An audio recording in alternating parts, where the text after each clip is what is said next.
Hi అందరికీ. నేను ఇవాళ ఒక చట్నీ చేశాను. సూపర్గా వచ్చింది. అది ఏం చట్నీ అనుకుంటున్నారా? ఇది బీరకాయ తొక్కతో చేశాను. మనం బీరకాయ తొక్కని వేస్ట్గా పడేస్తూ ఉంటాం.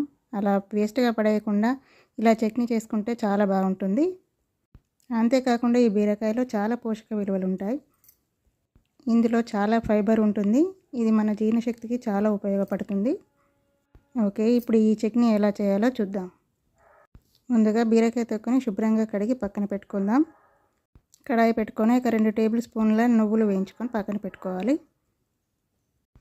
కాస్త ఆయిల్ వేసుకొని ఒక 6-7 పచ్చిమిర్చి మీ టేస్ట్కి సరిపడా, నేనైతే ఒక 6-7 పచ్చిమిర్చి తీసుకుంటున్నాను. వీటిని ఫ్రై చేసుకొని పక్కన పెట్టుకుందాం. ఇందులోనే కాస్త ఆయిల్ వేసుకొని మనం కడిగి పెట్టుకున్న బీరకాయ తొక్కను వేసుకొని ఫ్రై చేసుకోవాలి. ఇది కాస్త వేగాలండి. కొంచెం మూత పెట్టుకొని మగ్గనిద్దాం. ఇది వేగిపోయింది. ఇప్పుడు ఇందులోకి కాస్త జీలకర్ర, కొంచెం చింతపండు వేసుకుంటున్నా, కొంచెం కొత్తిమీర, ఒక 4-5 వెల్లుల్లి రెబ్బలు వేసుకొని కాస్త ఫ్రై చేసుకుంటే సరిపోతుంది. కొత్తిమీర కాబట్టి ఎక్కువ ఫ్రై అవనవసరం లేదు. వీటిని అన్నింటినీ పక్కన పెట్టుకుందాం. కాస్త వీటిని చల్లారనివ్వాలి. స్టవ్ ఆఫ్ చేసుకుందాం.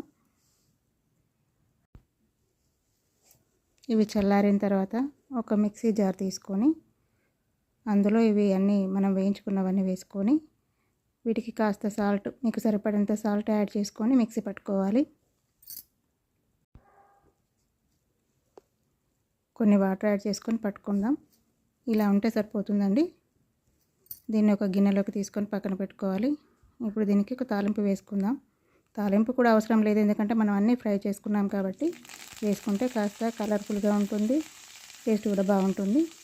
మన పోపు గింజలు, ఎండుమిర్చి, కొంచెం కరివేపాకు, కొంచెం చిటికెడు పసుపు వేసుకొని తాలింపు వేసుకోవాలి.